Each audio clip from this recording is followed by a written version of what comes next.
سەبارەت بەو هەڵمەتی بانگە شێڵبژاردنەی یەکێتی کە هەڵمەتێکی دژە پارتیە دەستی پێکردەوە، بەڵام پارتی تا ئێستا بە شێوەیەکی ڕسمی وەڵامی ناداتەوە. ئەم پرسە گفتوگۆکەین لەگەڵ بەڕێز ئەحمەد کانی، ئەندامی کۆمیتی ناوەندی پارتی دیموکراتی کوردستان لە ستۆدیۆ میوانمانە. بەڕێز ئەحمەد کانی بەخێر بن. زۆر سپاس. سپاس بەخێراتی. ئەوەی بینین ئێستا لە میدیاکانەوە لە دەمی سەرکردەکانی یەکێتی خۆیانەوە لە پەیجە سێبەرەکانەوە بە هەموو شێوەیەک پەلاماری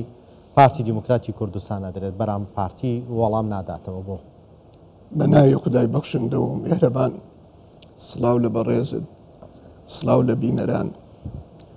بسم الله الرحمن الرحيم وعباد الرحمن الذين يمشون على الأرض هونا وإذا خاطبهم الجاهلون قالوا سلاما. ئێمە بە سەلام وەڵامی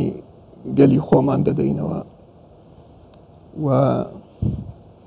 ئەوەی کە جەنابی سەرۆک بارزانی ڕێنمایی ئێمەی کردووە پێش هەموو شتێک ناوبانجی کورد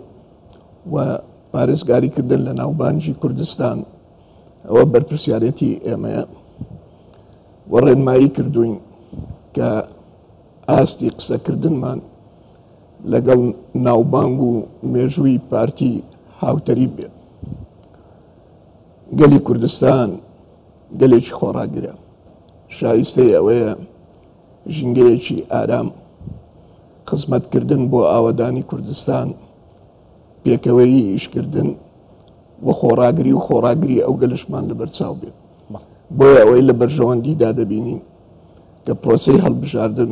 بڕێک و پێچی بە ئارامی ئاشتیانە بەڕێوە بچێت. ڕکابەریکردنی یەکتر کارێکی ئاساییە، چونکە هەمومان دەزانین لە دوای هەڵبژاردن هیچ حزبێک هیچ لایەنێک هەتاوەکو ئەگەر 50 زایدیەکیش بەدەست بێنێ بێ ئەوەی تر ناتوانێت یان نایەوێت یان ناکرێت دەسەڵات بەڕێوە ببات. کوردستان پێویستی بە هەمومانە، بۆیە دەبێت لە کاتی بانگەشەدا بای ئەوە جێبێ هەڵین کە بتوانین بەیکەوە کار بکەین. ئێمە 20 ڕۆژمان ماوە بۆ هەڵبژاردن، دوای 20 ڕۆژەکە ئەنجامەکە چۆنە چی لێ دێت. ئەوەکەی تر ئەگەر سیر بکەیت لە بانگەشەی هەڵبژاردن پارتی باسی دەستکەوتەکانی خۆی دەکات، کۆمەڵێک دەستکەوتی هەیە، باسی جوانیەکانی خۆی دەکات، باسی مێژوی خۆی دەکات،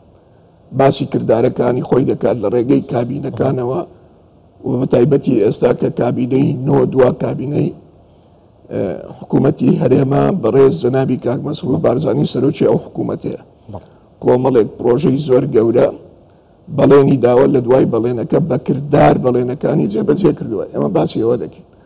خەڵکانێک دێن سەرکەوتنی خۆیان لەوەدا دەبینن پارتی بشێنن یا لە شکستی پارتیدا، ینی بەڕاستی ئەوە کارێکی نامۆیە. من سەیرم پێدێ دوو لە جیاتی ئەوەی بێ باسی خۆت بکەی، باسی دەستکەوتەکانت بکەی، بەڵام لەبەر ئەوەی وا پێ دەچێ هیچ دەستکەوتیان نەبێ پەلاماری پارتی دەدەن. ئێمە لە بەرامبەر ئەوەدا 20 مانگ پاڵپشت بە تێکۆشەران و نیشتیمان پەروەرانی گەلی کوردستان، نەک تەنها لە ڕیزەکانی پارتی، لە هەموو ڕیزەکان ئەوانەی سەر بەلایەنێکن یاخود خەڵکی بێلایەنن بە پاڵپشتی ئەوانە کە دڵنیام ئەوانەی خەم لە ئایندەی کوردستان دەخۆن دەنگ بە پارتی دیموکراتی کوردستان دەدەن و لە ناو سندۆقی دەنگدان بەکردار ئێمە وەڵام دەدەینەوە. بەڕێز ئەحمەد کانی، لیژنەی هەڵبژاردننی پارتی دیموکراتی کوردستان ئەڵێن ئێمە لە ڕۆژی دەنگدان وەڵامی یەکێک سەرکردەکانی یەکێتیە دەینەوە. پارتی ئەم دڵنیایی لەکوێ هێناوە کەزانە لە ڕۆژی دەنگدان ناتوانێت وەڵام باتەوە؟ دڵنیاییەکە لە ناو جەماوەرە. ئێستا ئێمە خەڵک دەبینی. من ئەمڕۆ لە خزمەت ئافرەتێک بووم لەوانەیە تەمەنی نزیک 80 ساڵ بێت، بە سێریت کرد بە چورەیەکی کوردانە قسەی لەگەڵ ئێمە دەکرد لەوەی کە پارتی دیموکراتی کوردستان براوەیە، خەڵک متمانەی بە پارتیە، خەڵک متمانەی بە جەنابی سەرۆک بارزانیە، خەڵک کردەوەکان دەبینێ وە قسەکانیش دەبینێ. یعنی بەڕاستی بەداخەوە خەڵکێک دەست بەتاڵە لە دەستکەوت بە دیماگۆجیەت قسە دەکات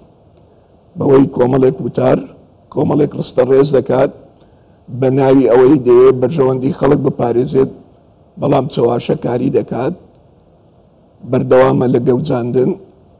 یاری بە هەستی خەڵک دەکات ئیستیقلالی هەست و عاتفی خەڵک دەکات بۆی دەنجی پێ بدەن لە ڕووکەش داوانیشان دەدا کە ئەو بەرگری لە مافەکانیان دەکات بەڵام لە حەقیقەتدا دەیەوێت لە ڕێگەی دەنجی ئەوانەوە بەو شێوازە چاواشەکاریە بگاتە دەسەڵات ئەمڕۆکەش شکر وشیارە مەحوی گەلی کوردستان وشیارە تێدەگەن لە پشت ئەو قسانەوە چه هەیە چ بەرنامەیەک هەیە دەبینین ئەو ئارامیەی لە کوردستان هەیە ئەو پارێزگاریە ئەو ڕۆحیە نەتەوەییە ئەو ئینتمیا نیشتیمانیە چێ خاوەنیەتی 78 ساڵە لەوەتی دامەزرانی پارتی تا ئەوڕۆ پارتی قەڵغانێکی پۆڵایی نەبوو ئازادی خوازان خەڵکانێک داگیرکەران و لە ناوەش ئەوانەی کە دژی پارتین هاوکاریان بوون دەیانەوێت ئەو قەڵغانە پۆڵایینە بشێنن بەڵام خۆشبەختانە لە بەردەم ئەو قەڵغانەدا خۆیان شکاون خەڵک ئەو مێژوە دەخرێن تێتەوە خەڵک ئەو واقعە دەزانێت و ئێمە ڕۆژانە لە ناو خەڵکین دەبینین بەڵێ کەم و کوڕی هەیە بەڵێ گرفت هەیە پارتی دەیەوێت ئەو قۆناغت تێپەڕێنێ کوردستان بەرەو قۆناغێکی باشتر ببە ئێمە پێویستمان بە هاوکاری خەڵکی کوردستانە پێویستیمان بە دەنجی دلێرە هاوکاریمان بکەن بۆ ئەوەی کوردستان جوانتر بکەین خەڵک سەیری ڕابردوومان دەکات کۆمەڵێک دەستکەوتمانەیە 28 ساڵە هەولێر بەرەو ئاوەدانی دەچێت پرۆژەی گەورەی تیادا ڕوو دەدات لە خلاری ئەو 28 ساڵە گرفتی زۆر گەورە چ نێودەوڵەتی چ ئەقلیمی لە بەردەم پارتیدا دروست کراوە بۆ ئەوەی ڕەوڕەوەی پێشکەوتن ڕابگرێت بەڵام لە هەموو قۆناغەکاندا پارتی ئەو قۆناغانەی تێپەڕاندووە ڕۆژ لە دوای ڕۆژ پرۆژەی گەورە دەستکەوتی گەورە ئینتیمای نیشتیمانی ینی پارتی خاوەن قەزیەیەکە لانی ڕکابەر لانی نەیاردایە پارتی لە بەرنامەی خۆی دوور بکاتەوە بۆ گۆشەیەک ڕای بشێشێ فەوزایەک دروست بکە بەڵام خۆشبەختانە پارتی ژێ ناداتە ئەو فەوزایە بەرەو ئەو بەرنمەیەش ئاراستە ناکرێت و ناچێت لە بەرەوەی بەرنمەیەشی هەیە بەرنمەیەکەش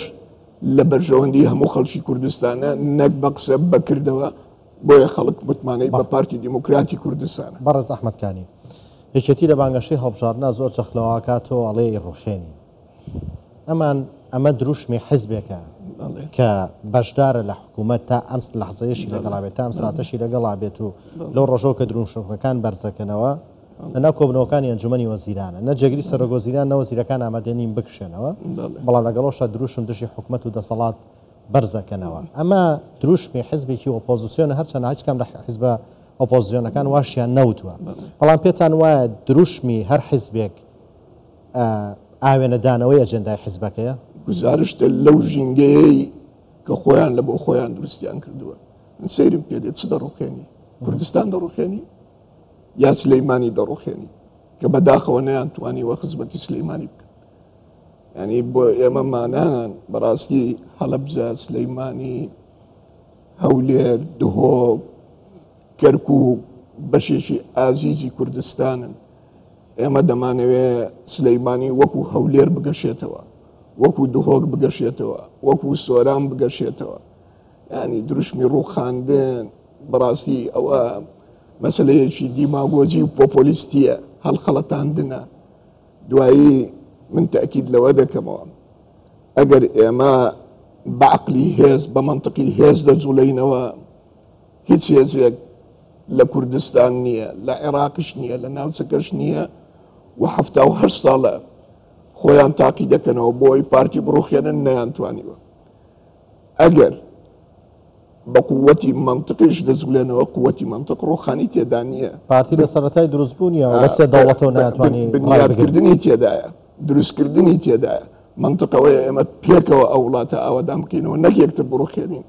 یعنی ئەوە تەنها دروشمێکە من بەوە بەڵێ ئەلئیناو یەنضەح بما فیه واتە کاسەیەک ئەگەر ئاوی تێبێت تیادا بێت ئاوی لێ دەڕژێ ژاری تێدا بێت ژاری تێدەڕژێت ینی تو گزارشت لە ناخی خۆت دەکەی وڵات بەڕووخاندن بەڕێوە ناچێت تا ئێستاش کەس نەیتوانیوە لایەنی بەرامبەر بڕووخێنێت بەڵام دەتوانێت خۆی لە مەیدانەکە بسەلمێنێت کە بە عەقلیەتی دەوڵەتیش دەکە بە عەقلیەتی بەرەو پێشچوونیش دەکە بە عەقلیەتی چەسپاندنی ڕێژی ینی تو سەیری دروشمی پارتی بکە